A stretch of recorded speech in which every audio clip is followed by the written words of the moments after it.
¿Qué tal? Bienvenidos a este nuevo video relacionado con conceptos involucrados en la electrónica analógica. En esta ocasión, conocerás parámetros que te permitirán entender el funcionamiento básico de los diodos, en particular los rectificadores y los LEDs. Comencemos. Sabemos que en la naturaleza hay elementos que son buenos conductores de cargas eléctricas, es decir, de electricidad. Tenemos el caso del oro. Es el mejor conductor, pero es un elemento muy costoso.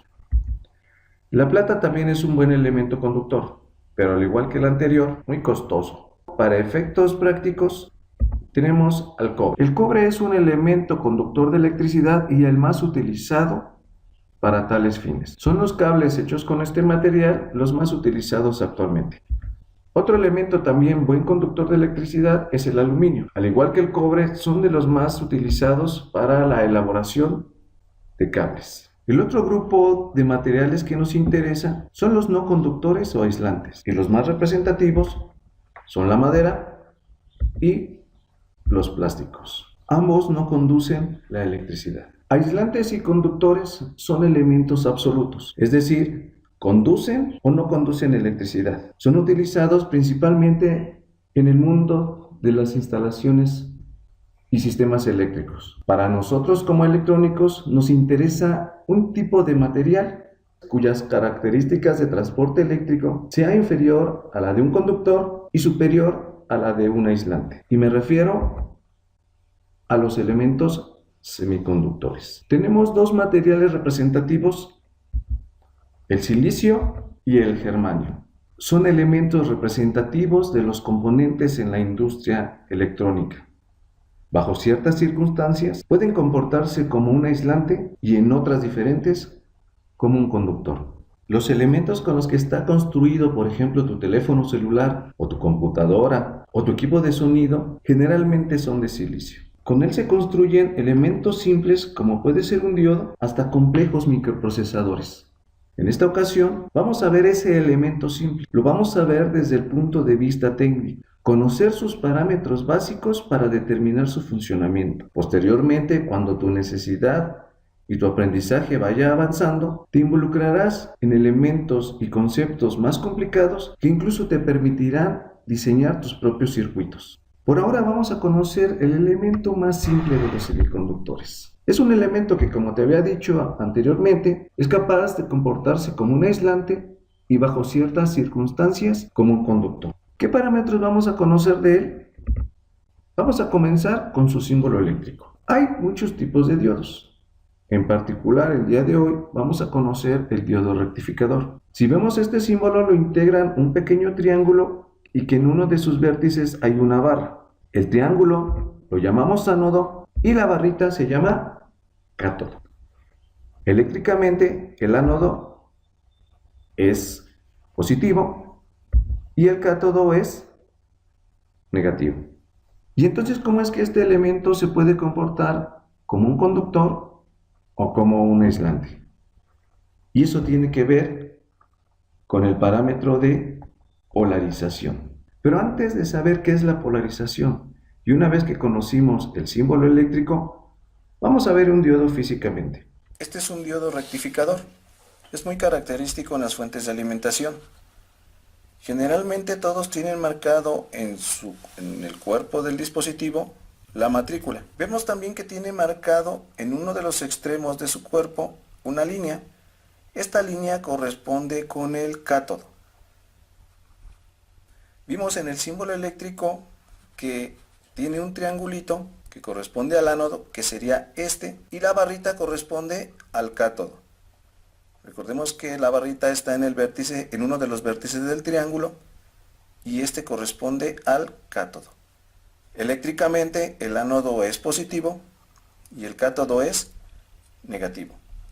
Aquí en el protoboard está conectado de tal manera que está ocupando un nodo para cada uno de sus dos pines. Una vez que vimos físicamente al diodo, vamos a ver qué es la polarización. Es un concepto que utilizamos en los circuitos electrónicos y se refiere al nivel de voltaje que están recibiendo los dispositivos. Para el caso del diodo tenemos dos tipos de polarización, directa e inversa. Vamos a ver qué es esto. En el circuito que tenemos a la izquierda podemos ver que está integrado por una fuente de alimentación, una resistencia y un diodo. Recordemos que la parte positiva del diodo es el ánodo y que así como está configurado en este circuito, el ánodo está conectado hacia arriba y el cátodo está conectado hacia abajo.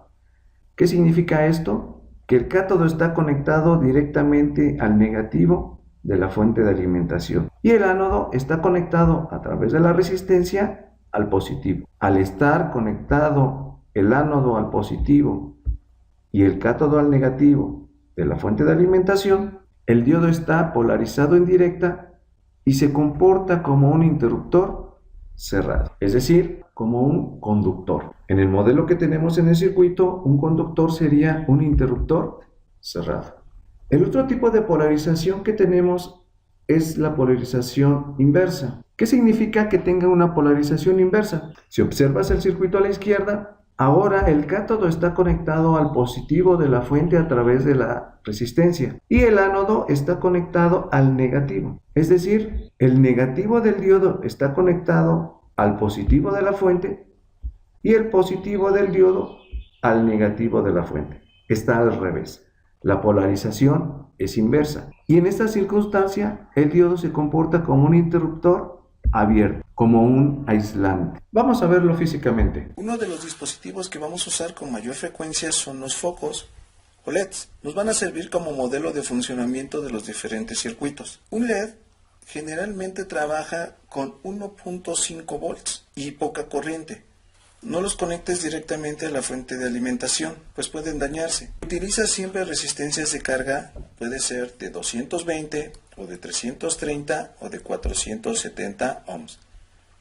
Con eso también ayudamos a limitar el consumo de corriente que este LED va a requerir de la fuente de alimentación. Observa que este circuito tenemos conectada la fuente de alimentación que está configurada para 5 volts y esos 5 volts están en los extremos del proto. A través de la resistencia de carga es que vamos a alimentar el diodo LED. Vamos a encenderlo y ahí vemos que ya está funcionando el diodo. Resistencia de carga conectada a positivo y el otro extremo al ánodo y el cátodo del diodo LED al negativo de la fuente de alimentación. En este circuito lo que estamos comprobando es la polarización de los diodos. Tenga un positivo y un negativo en una polarización en directa para que el diodo se comporte como un conductor. Si la polarización está en inversa, se va a comportar como un circuito abierto. Si analizamos este circuito, ambos diodos están conectados en serie a través de una resistencia de carga. Sin embargo, en este que tiene el foco encendido, el diodo está polarizado en directa. Si medimos el voltaje vamos a encontrar que este es más positivo que este y el diodo está en directa. El diodo de la derecha también está conectado en serie con su respectiva resistencia de carga y conectada directamente al diodo pero a su cátodo. Recordemos que el cátodo es el elemento negativo del diodo. Como lo estamos polarizando en inversa, el diodo se comporta como un circuito abierto. Si quito este diodo de acá, el foco no prende porque necesita recibir un voltaje positivo aquí. Y como el diodo se está comportando como un circuito abierto, es como si no existiera. Podemos decir entonces que para que un diodo, en este caso un rectificador, se comporte como un conductor, el primer parámetro es la polarización. Tiene que estar polarizado en directa. Sin embargo, existe otro que también debemos considerar. Te había comentado al principio que existen dos tipos de diodos rectificadores, el de silicio y el de germanio. La diferencia entre ellos es la tensión de umbral con el cual van a funcionar. ¿Pero qué es esto de la tensión de umbral? Si ves la gráfica que está a la izquierda, tenemos voltaje contra corriente y dos valores claramente definidos, 0.3 y 0.7 volts. La vamos a utilizar para representar el voltaje de umbral que necesitan el diodo de silicio y el diodo de germanio para que de ser aislantes se conviertan en un conductor. Para el caso del diodo de germanio, él necesita por lo menos 0.3 volts de polarización en directa para que se convierta en un conductor. En el caso del silicio, necesita un poco más. Él requiere de 0.7 volts para que se convierta en un conductor. ¿Cómo podemos interpretar esto? Ambos diodos necesitan sentir en sus extremos 0.3 y 0.7 volts respectivamente para que entonces se comporten como un conductor. Hemos dicho que el ánodo necesita un voltaje positivo y el cátodo un voltaje negativo. Sin embargo, considerar a un voltaje positivo y uno negativo tiene que ver con la diferencia de potencial. ¿Cómo vamos a interpretar esto? Checa el diagrama que tenemos a la izquierda. Tenemos una fuente de alimentación que está suministrando 5 volts, una resistencia, un diodo rectificador y al final un foco. Si te fijas en este diagrama, el cátodo del diodo no está conectado directamente al negativo de la fuente de alimentación. Quien está conectado directamente al negativo es este foco, que podemos considerarlo un LED. Si medimos el voltaje en este circuito, vamos a encontrar que de los 5 volts que suministra la fuente de alimentación, la resistencia se va a quedar con una porción de este. Y después de la resistencia, el voltaje va a ser el siguiente. Vamos a suponer que tiene 4.1 volts. Entonces, estamos alimentando el ánodo del diodo con 4.1 volts positivo y con 3.2 volts positivo. Te había mencionado que este diodo no tiene conectado directamente el cátodo al negativo de la fuente de alimentación. Pero si checas los valores de estos voltajes, podemos considerar que el valor de 4.1 es más positivo que el de 3.2. Aunque ambos son positivos, la diferencia entre ellos es mayor a 0.7 volts. Bajo estas circunstancias, este diodo se está comportando como un interruptor cerrado, es decir, como un conductor. Y al ser un conductor, el foco está recibiendo 3.2 volts provenientes de la fuente de alimentación. Vamos a verlo físicamente. Observa este circuito. Tenemos 3 diodos conectados en serie, una resistencia alimentando a esa serie y al final el diodo LED conectado al último diodo a través de su cátodo. Ve que los cátodos están conectados con el ánodo. Para que este funcione como un conductor necesita por lo menos 0.7 volts. De los 5 volts que tenemos acá, la resistencia se queda con un voltaje. Este se queda con un voltaje, 2, 3 voltajes y el resto está energizando el diodo LED. Los 3 diodos están polarizados en directa.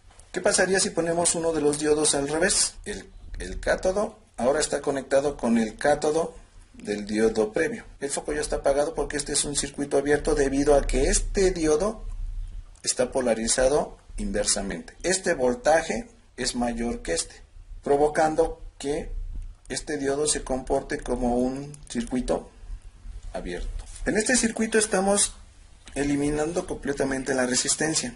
Tenemos 4 diodos en serie y están polarizados además en directa. Por lo tanto, se están comportando como un conductor.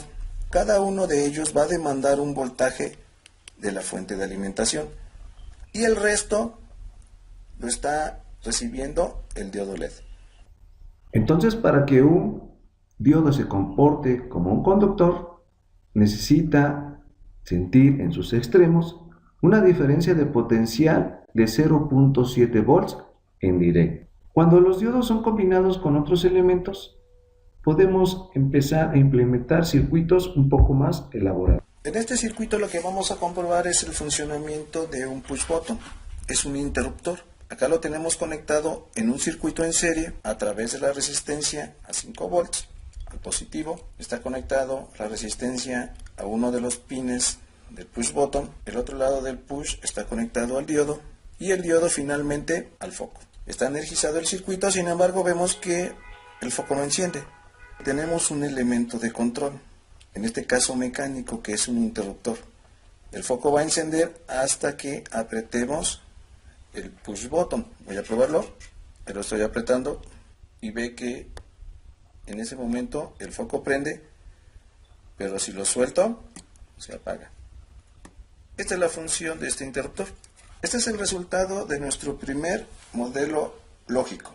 Tenemos dos interruptores conectados en serie. Podemos ver aquí que están compartiendo el mismo nodo. Por lo tanto es uno detrás del otro. Al final está conectado al foco. Si activamos un interruptor, vemos que el foco no prende. La única manera que el foco prenda es activando ambos interruptores.